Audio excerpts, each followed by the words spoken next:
Ang ganda ng panahon ngayon, mainit. At wala pang bagyo. Yan, naubos na ang bagyo.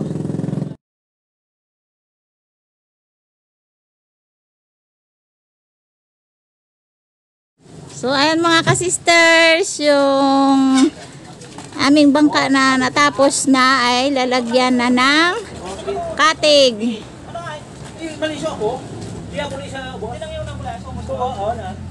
Yun, hindi sila magkaintindihan kung papunta sa left on right.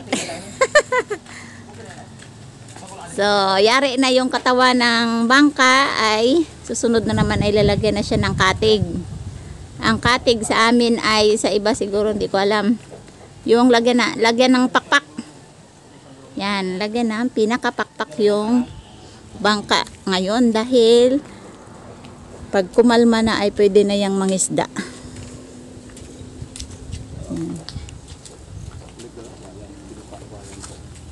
So, ayan si Eric at saka si Emer, kasi Bayaw. Tulong-tulong sila kasi nga si Emer at saka si Eric ang expert din sa paglagay ng katig.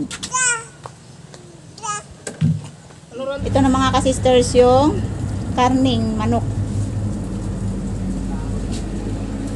Ayan, bali yung niluto ko ay mga buto-buto lang. Ang natira ay yung dibdib ng manok, yung 3 pirasong dibdib ng manok or breast. Ano natin yun, i-reserve for tomorrow para sa ulam dahil napakarami naman na ito mga ka-sisters at kasya na ito sa aming magkakapatid. Hahabol natin ito sa tanghalian kasi last hour na tayo. Isang kutsa ko muna sa paminta saka asin. Pag natuyo na yung sabaw niya ay saka natin lagyan ng sabaw at mga gulay. Salang natin. Ayan, dahil last hour tayo mga ka-sisters, iluluto mo natin sa shilin. Ayan mga ka-sisters, yung sinangkutsa natin. Yan, sangkutsa pa lang yan. Pero nagtatubig siya. Kunting luto pa bago natin lagyan ng maraming sabaw.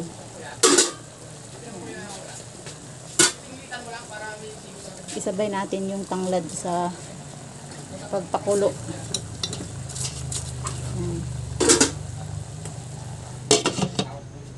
Ayan mga ka-sisters, lagyan natin to ng sabaw kasi humibas na ang sabaw. Lagyan natin yung sibuyas sa sili. Ayan. Tapos ilalagay natin yung ilalagay natin yung papaya.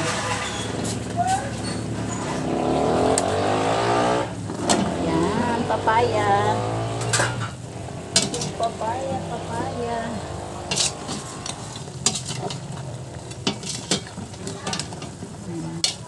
Lagyan natin to ng sabaw na umaapaw. Dahil sa sabaw pa lang ay talagang ulam na. Ipit ako na. Ito rin si babaw, maluto na lang ako to. Yun. Yung dumidilaw-dilaw na yung sabaw kasi sa taba ng manok natin. Takpan hanggang sa kumulo. Pag timpla niyan ay okay na.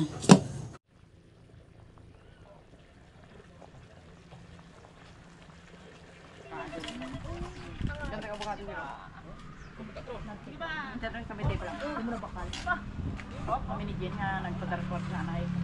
Pinakot ng bandit ang parulong sa abo. Panot na ba? Anong gusto kong kapabe?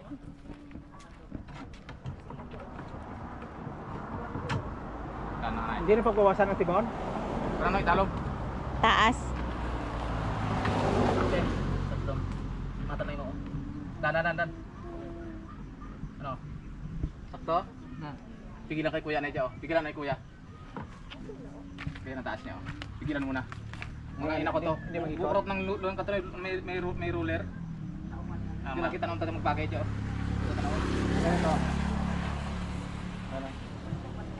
muna ganyan.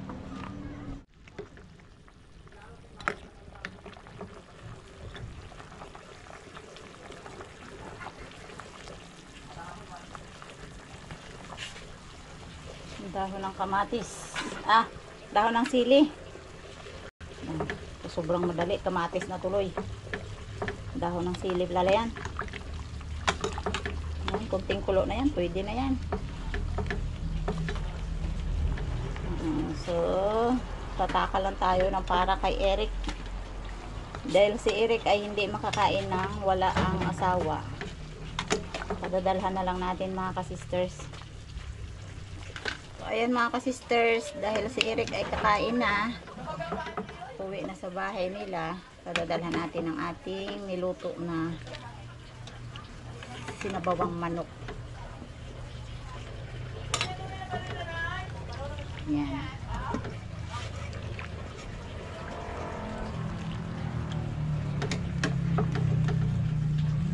May atay-atay.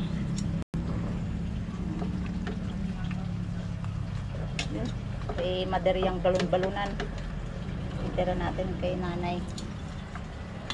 Yun. Bibigay pa tayo kay Mr. Hayahay. Kay Yemer at sa yan ang kay Eric.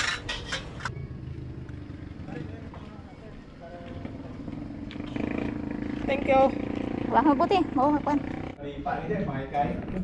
Pagkapay para sa tutol ha. Sige, sige. Ha? Kaulit ako. Dapat manang. Oo, patis. Tuod ran. Ito na pala ay. Kain! Bayan tayo. Pagod kami sa kaka. Pili kayo sa bahay talaga. Pasensya lang talaga ha sa mga viewers Sinta ha. talaga na. Hindi ko Ganyan napansin talaga ko kami ba? eh. Pagod na Oo, kami. nakakatawa. Nakikita ko yung abs ko. Ganyan talaga kami. Kasi ginagrit na ng tirang Pit. Hindi talaga kita napansin, Pit. Pagod na talaga kasi ako sa gutom na talaga. Kita ko na, Pet. Kita ko, Pet. Sinagawa naman ako. Kinakasagad na pagod kaya ang yung pambuhat pa pa. Last na picture namin. Pag-alam yan. Pagkaboto sa may luhot na. Pare, para kim tuloy sarapan ni Jok no sanday ka matid do. Wat magkatakaw pa to. Ang motor lang ang delikado para yun dyan eh. Oo.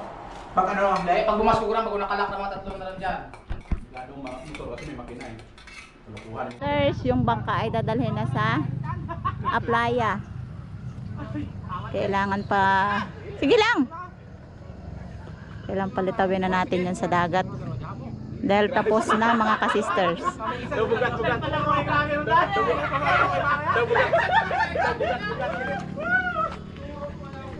Yan, sasama tayo papunta doon.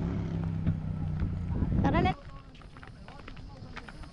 Yan, dito yung daan papunta sa malapit sa dagat. Pababa galing sa aming bahay. Nasa highway tayo mga kasisters. Ang daming nagtulong. Yung mga kapinsana namin dun sa Aplaya, nagtulong silang magbuhat. Bayanihan ang tawag dyan. So ayan. Ganda.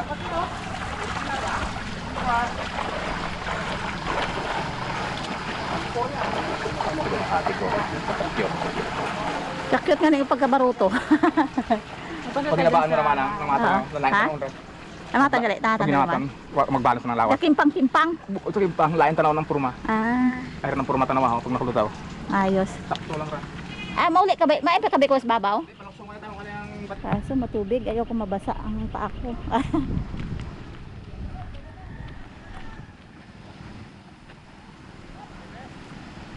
Yan, hindi na natin maabot. Ang ganda dito, oh. Ayan. Oh, si Hana kasama si Hana.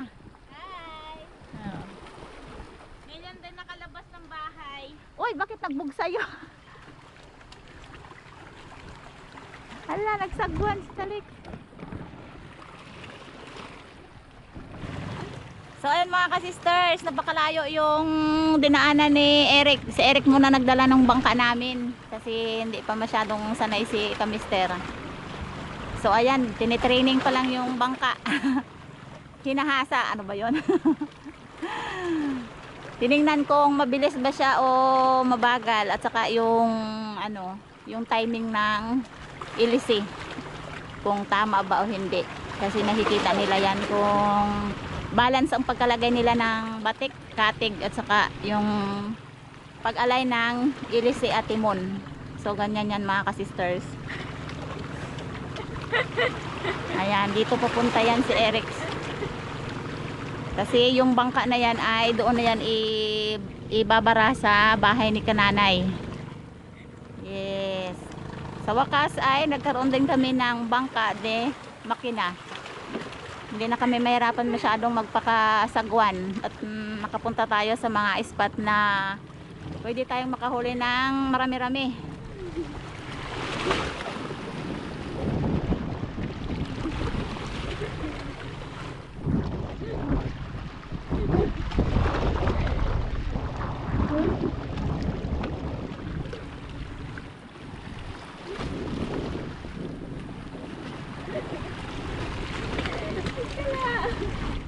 Ayan, sa halagang 35,000 mga ka-sisters, pwede na kayo magpagawa ng bangka na di 8 kabalyos ang makina. Sa mga gusto malaman ay ayan na ang gastos namin. Yan, papauwi na yan sa bahay ni kananay.